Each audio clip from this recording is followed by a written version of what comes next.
la Mega Drive, también conocida como la Sega Genesis. Es la tercera consola de Sega y la competidora de la Super Nintendo. Ambas consolas de 16 bits. La Sega Genesis fue la última consola de Sega que tuvo mucho éxito, aunque si bien no logró ganarle la generación a Super Nintendo, eso no significa que la consola no haya sido un fracaso. Hola, ¿qué tal? Soy Ángel, el León, y en este video continuaremos la serie de explicación de hardware de consolas. Para esta temporada hablaremos de las consolas de 16 bits, y la primera que explicaré en este video es la Mega Drive, también conocida como Sega Genesis. Si no saben de lo que hablo, pues déjenme que se los explico. En este video hablaremos de los componentes y características de la Mega Drive, su CPU, GPU, memoria RAM, etc. Y sin alargar tanto la introducción, comencemos. El desarrollo de Mega Drive empezó adentro de Sega a mediados de 1986, para ser terminado a inicios de 1988, bajo la tutela de Masami Ishikawa, en un equipo de solo 5 personas, donde el miembro más destacado entre los diseñadores terminaría siendo Hideki Sato, que tomaría la antorcha de Ishikawa a la hora de diseñar los sistemas de Sega después de la Mega Drive. Como es de costumbre, hablaremos de la CPU del sistema. La CPU es un clon del Motorola 68K, fabricado por Hitachi, funcionando a 7.67 MHz. Si vieron mi video de la explicación de la Atari Jaguar, recordarán el nombre 68K. Hay que tomar en cuenta algo. Esta es la primera vez que hablamos de una CPU con una velocidad de reloj, que no es múltiple, o una fracción exactos del color burst. El motivo de ello lo veremos más adelante. El 68K fue una elección por parte de Sega si tenemos en cuenta que se había convertido en el procesador estándar de los sistemas de 16 bits, tanto ordenadores como en las placas recreativas, incluyendo las de la propia Sega y en especial su placa insignia de ese momento, el System 16. En Mega Drive, el 68000 era responsable de varios efectos realizados por software sobre los gráficos, como la rotación de sprites. Esto es destacable porque sus rivales, que eran tanto la PC Engine como la Super Nintendo, utilizaban CPUs menos potentes, aunque en el caso de la consola de Nintendo, esto se paliaba utilizando CPUs alternativas colocadas en el slot de cartuchos que el PC Engine no se podía hacer. La segunda CPU del sistema es un Z80, funcionando a 3.58 MHz, que sirve para la compatibilidad hacia atrás con la Mark III. En realidad, dentro del hardware de la Mega Drive, está todo el hardware de la Mark III, incluyendo los 8 KB de RAM de la Mark III, que en modo Mega Drive no se utilizan. En dicho modo, el Z80 se utiliza para controlar el SN76489, como he dicho antes, yo no invento estos nombres, ni aunque quisiera. El SN76489 es el generador de sonidos programable, en este caso Sega lo ha integrado dentro del VDP y es el mismo procesador de sonido que la Mark III. Como curiosidad, en los primeros modelos de la Mega Drive era posible acceder a los 64 KB de RAM principal con el Z80. Dado que el 68K puede direccionar hasta 24 bits, en teoría debería poder direccionar hasta 16 MB o 128 MB de memoria, pero la memoria está asignada de una manera en concreto. Los cartuchos, por ejemplo, tienen asignado un total de 4 MB en el direccionamiento de memoria, 32 MB para ser exactos, por lo que los juegos que utilizaban más de esa cifra utilizaban mecanismos multibanco como las consolas de 8 bits. Esto estuvo reservado para la comunicación con el 32X y el Mega CD, aunque cuando la consola fue diseñada ninguno de los dos periféricos, o consola, estaban planeados. De hecho, aquí tengo un dato curioso. Los periféricos, que por cierto nunca fueron lanzados, la disquetera y el teclado, junto a las series de memoria reservadas, me hacen sospechar que muy preliminarmente la Sega Genesis se llegó a plantear como un ordenador de 16 bits hecho por Sega,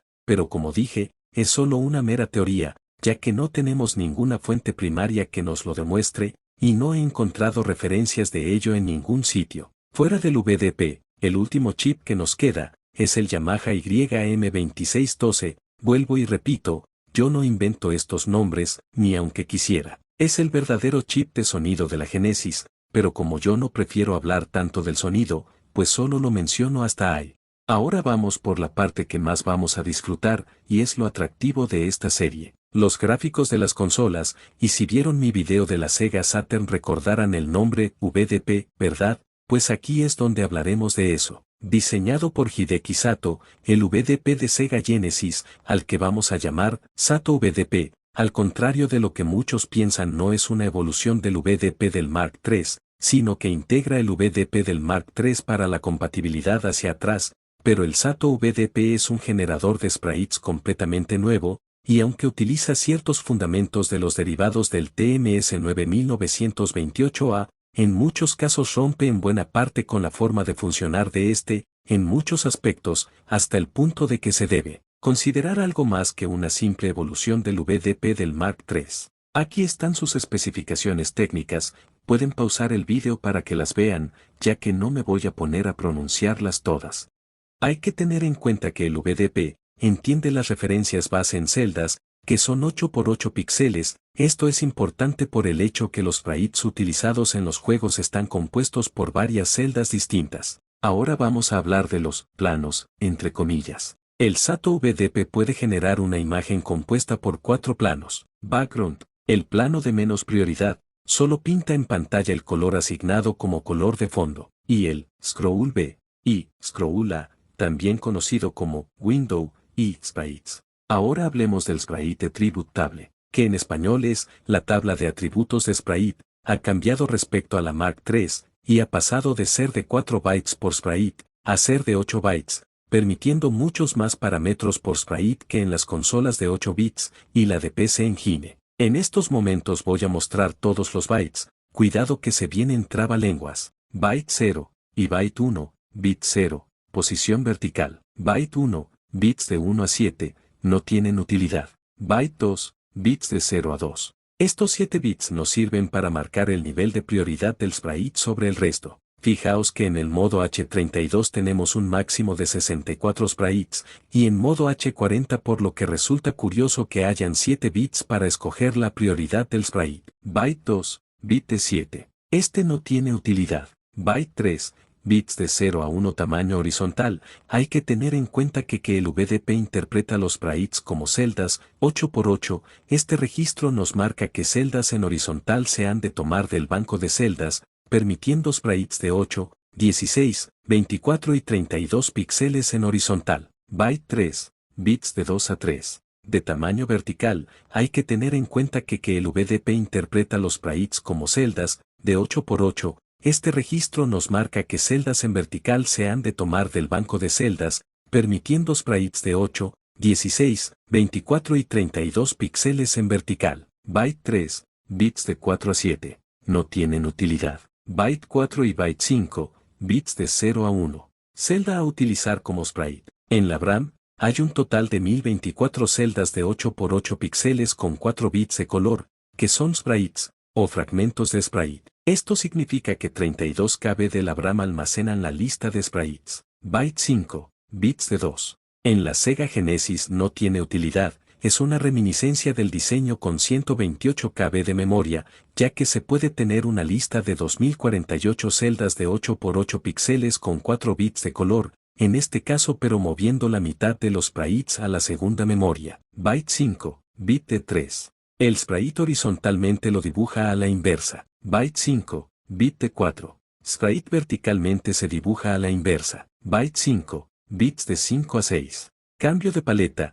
Esto significa que hay hasta unas 4 paletas en pantalla, 64 colores en pantalla. Byte 5, bit de 7. Es un bit de prioridad. Los sprites con el bit de prioridad 0, solo activarán la detección de colisiones con los que tengan el bit de prioridad 0 y se mostrarán en el plano sprite. Los sprites con el bit de prioridad 1 no activarán la detección de colisiones y serán movidos al plano directamente posterior. Byte 6 y byte 7, bit de 0. Posición horizontal. Esto solo afecta la configuración del plano sprite, y nos sirve para configurar cómo se dibuja el fotograma. En cada fotograma, la CPU genera una nueva la lista de SATS. En modo H32, esta lista ocupa unos 512 bytes, en modo H40, unos 640 bytes. Ahora vamos con el plano window y el plano scroll A. El plano window y el plano scroll A no se muestran al mismo tiempo. El plano window si se muestra, no lo hará el plano scroll A. el plano Window carece por completo de scroll y de movimiento de cualquier tipo, es un plano completamente estático. Pero podemos escoger qué parte de la pantalla corresponde el plano Window, dónde empieza y dónde termina. La selección de prioridad entre el plano scroll y el plano Window se hace a través de un bit de prioridad en los registros del VDP. Ahora sí hablaremos un poco más de los scroll A y B. El SATO VDP puede hacer scroll horizontal de los dos planos de fondo respecto al plano de patrones y sprites y entre ellos a diferentes velocidades. Horizontalmente se puede desplazar el plano entero, una fila de celdas, una línea de escaneo, un píxel. Verticalmente se puede desplazar el plano entero, una columna de celdas, una línea de escaneo, un píxel. Ahora vamos por las tablas de nombres. Hay 3 tablas de nombres almacenadas en la VRAM, al contrario de las consolas de 8 bits, donde la tabla de nombres tiene referencias de 8 bits, aquí es de 16 bits, lo cual es obvio,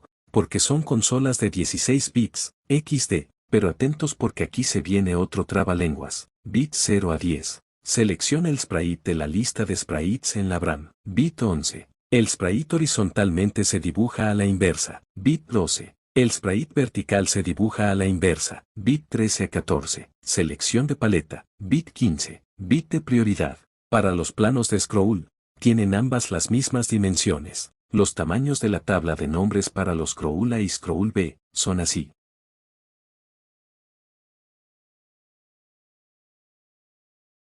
Estas tablas de nombres se generan al inicio de cada nivel, y no por fotograma, son el fondo visual del nivel. Ninguna de ellas puede superar un tamaño de 8 KB, con la configuración, que recordemos que es inédita en el modelo final, de 128 KB. La tabla de nombres del scroll A se almacena en la primera VRAM junto a Window, la lista de SAT, y la tabla de nombres del plano Window, mientras que la tabla de nombres del plano B se genera en la segunda VRAM. En cuanto al plano Window, su tabla de nombres es la siguiente. Al contrario de las tablas de nombres, scroll A y scroll B, esta se genera en cada fotograma. Ahora vamos con el color. En la Sega Genesis, solamente se pueden utilizar 4 paletas, siendo cada una de ellas de 15 colores y transparente, y por tanto de 4 bits de color por píxel. El tema del color es de las cosas más negativas que tiene la consola de Sega. El color se selecciona a través de un registro de 8 bits que nos permite seleccionar el color de la paleta, primeros 4 bits, la paleta en concreto que queremos escoger de las activas en pantalla, 2 bits, y luego nos deja unos 2 bits que están conmutados entre sí, que sirven para seleccionar levemente la luminosidad del color. Seguro que se estarán preguntando, ¿por qué no se utilizan esos 2 bits para poder elegir hasta 16 paletas distintas? Porque la CRAM está limitada a unos 64 colores, realmente no porque el VDP no pueda mostrar más simultáneamente. En realidad es posible mostrar más, y el truco está en que en los periodos de H-Blank y de V-Blank, cambiar la color RAM, pero en los periodos de pantalla activa solo se puede hacer cada 32 píxeles. No obstante, el VDP tiene la posibilidad de soportar color RAM externa y tener una paleta de colores más extensa. Se lanzó una placa recreativa en 1990 con el mismo VDP que la Genesis, pero con el chip externo para la color RAM. Pero en la Genesis, no solo se tendría que haber añadido la color RAM externa, sino cambiar el DAC de video, que es solo de 4 bits por píxel, 16 colores, por el de las placas arcade de Sega que era de 5 bits, 32 colores por píxel. La Blast Processing, el DMA, y VRAM. En los sistemas anteriores basados en el TMS 9918A, que hemos comentado, la única manera de acceder a la VRAM era a través de los puertos en el propio generador de sprites, dado que la CPU no tenía acceso directo a la VRAM. En el caso de Genesis, sigue siendo así para el acceso a ciertos registros con tal de acceder a la memoria interna del VDP, pero una de las grandes novedades de Genesis fue la adopción de RAM de doble puerto, y con ello la posibilidad de esta tuviese 2 clientes que son el VDP, en sí mismo, la unidad TMA, dentro del propio VDP. La unidad TMA le da acceso al VDP a todo el espacio de memoria del 68K y también tiene acceso a todo el espacio de memoria de la VRAM. Cuando accede a la VRAM del sistema, lo que hace es paralizar por completo el acceso al 68K, y lo deja inactivo, por lo que es recomendable utilizar solamente la unidad TMA, para copiar las tablas de nombres correspondientes, durante el periodo inactivo de pantalla, líneas 224 a 255. Dada la velocidad en la que genera la tabla de nombres, gracias a esta técnica Sega llamó a esto bajo el nombre de Blast Processing en su marketing. Las velocidades de transferencia por fotograma eran las siguientes. La unidad TMA puede transmitir hasta 216*16 bits, 128 KB, desde cualquier lugar del espacio de memoria del 68K hacia la VRAM. Esta cifra es de cuando se planeó el sistema con 128 KB de VRAM en total, pero al final, como ya sabemos, se quedaron en solo 64 KB. Pero la velocidad de transferencia es debido a la RAM a 5 MHz, con un bus de 16 bits, pero el enorme problema es que la VRAM tiene solo un bus de 4 bits, por lo que las transferencias se hacen a 1 o 4 de la velocidad. Este es uno de los motivos por el cual pese a que con 64 KB, al menos hay suficiente espacio para un buffer a 256 por 224 con 4 bits de color, no se utilice. Eso, y que la generación de dicho buffer en la CPU, al no tener el SATA VDP un modo bitmap, pues lo ha de hacer la CPU en su RAM, y luego copiar el resultado. Esos son 42 KB de memoria ocupada en total de la RAM solo para el buffer de imagen. En la hipotética Genesis de 128 KB de RAM, se duplica el ancho de banda, por lo que hubiese sido posible generar un buffer de imagen a 30 FPS, pero el problema de la cantidad de memoria ocupada en la RAM principal continuaría estando presente. Ahora hablaremos del Screen Overlay. Hay que tener en cuenta que Sega basó el diseño de la Genesis en el hardware de sus recreativas, no en cuanto a los chips adoptados, sino en cuanto a su funcionamiento. Existe un pin que es utilizado por el 32X que activa el Screen Overlay. Con ese pin activo, podemos enviar a una fuente externa la pantalla generada por el VDP, a una fuente externa a través del slot de expansión, o el de cartuchos. En el caso del 32X, servía para generar los fondos de los juegos utilizando el VDP de Genesis, y mientras que los primeros planos eran enviados por el 32X. Ahora hablaremos de un chip curioso llamado Sega VSP. El Sega VSP fue un chip dedicado incluido en el cartucho de Virtua Racing. El SVP tenía su propia RAM, y se comunica con el resto del sistema a través del slot de cartuchos, y la unidad TMA en el SATA VDP, pero se prescinde del SATA VDP para generar la escena, la cual se hace utilizando un framebuffer convencional, de ahí la propia RAM del SVP, que luego es copiado a la VRAM. Por las diferencias en ancho de banda entre la VRAM y el slot de cartuchos, los juegos con el SVP no pueden ir a más de 15 FPS, pero si existiese la configuración con doble VRAM, 128 KB, en la Genesis es posible que hubiésemos Virtua Racing a 30 FPS.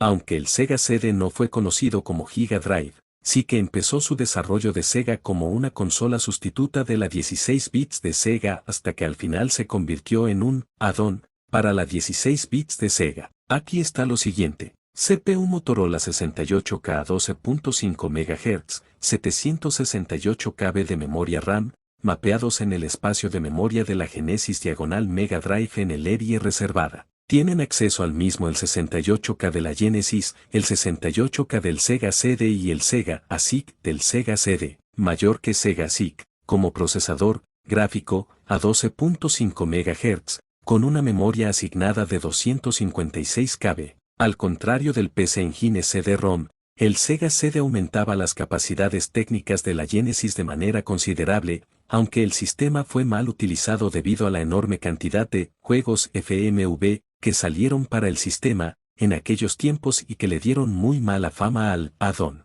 Ahora hablaremos de la 32X. Si vieron mi video de la Sega Saturn, recordarán que yo mencioné a Sam Peters, el cual es un completo fanboy de Sega, pero de nivel nefasto, al punto de que es capaz de crear cualquier fanfiction de Sega, y cuando digo de cualquier tipo, es de cualquier tipo. Es el autor del libro más mentiroso de los videojuegos, porque como dije en casi toda esta serie, los fanboys de Sega están a un nivel psicópata, ya que aparte de este libro, también hay páginas tan mentirosas como Sega Retro. Por ejemplo, en esta página, así como el libro de Sam Peters, toman como que toda su desgracia en el mundo de las consolas es por culpa de Sony, y los toman como si fueran los villanos de su historia, cuando en realidad es completamente falso, y una exageración inventada por los propios fanboys, incluyendo a Sam Peters, Como dije, él es capaz de crear cualquier tipo de fanfiction de Sega. Les recomiendo que vean las explicaciones del hardware de Sega Saturn y PlayStation.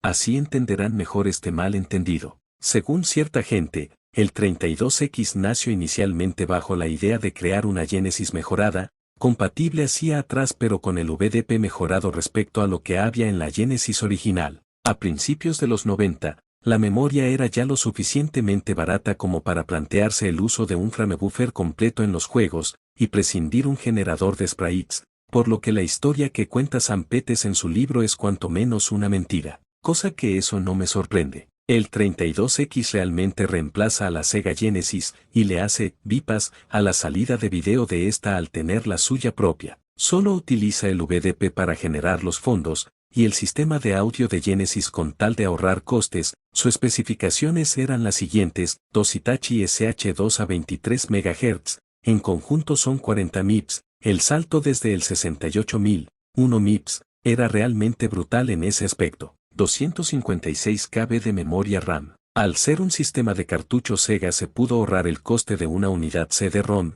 y al mismo tiempo ahorrar en memoria RAM para el sistema. Esto les permitió lanzar el periférico a un precio muy bajo en comparación con el Mega CD, ya que de haber utilizado CD-ROM entonces la cantidad de RAM necesaria para el sistema hubiese sido mucho mayor. Super VDP. 256 KB de memoria de video dividida en dos buffers de imagen distintos de 128 KB cada uno, paleta de colores de 15 bits, 32.768 colores, podía utilizar hasta 15 bits por píxel con resolución reducida u 8 bits por píxel, 256 colores, a resolución completa. Lo único que hacía el Super VDP era escribir en el buffer de imagen trasero, y no realizaba ninguna operación de manipulación de los bytes, sino que todas ellas iban a parar a manos del segundo SH2. Yo tengo la hipótesis que el Super VDP era el chip que tenía que haber acompañado al ASIC del Sega CD en la cancelada en el último momento, Giga Drive. Esto tiene sentido si tenemos en cuenta que el Super VDP era mucho más simple que el del Sega CD, no pudiendo realizar siquiera escalados, ni rotación sprites. En el 32X se utiliza el segundo SH2 pero en la hipotética Giga Drive se hubiese utilizado el ASIC del Sega CD para este tipo de operaciones. ¿Se podría combinar el ASIC del Sega CD con el del 32X en un sistema combinado? Sí, sí se podría, pero la latencia era horrible, por lo que era inutilizable. Esto era porque los datos tenían que seguir un largo camino de datos.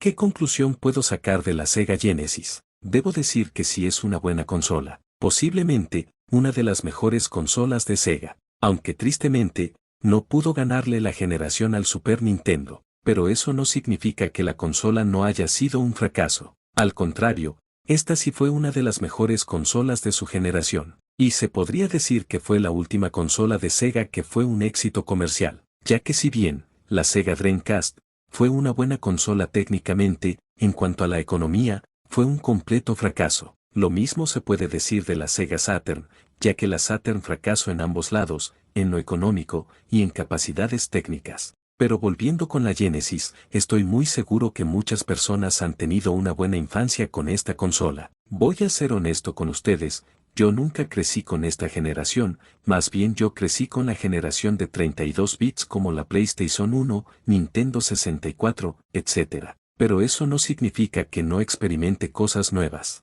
ya que en realidad empecé a jugar los juegos de Super Nintendo y Sega Genesis y puedo decir que sus juegos son muy buenos, o por lo menos, los mejores de su catálogo. Bueno, eso ha sido todo el video. Esta es la segunda temporada de las explicaciones de hardware de consolas. Para el siguiente episodio hablaremos de la Super Nintendo, y también, podría hablar de la PC Engine, ya que esta consola me abrió la curiosidad. Bueno, yo me despido, den like al video, y suscríbanse, y compártanlo con sus amigos y familiares. No tengo nada más que decir, soy Ángel León, y nos vemos hasta la próxima.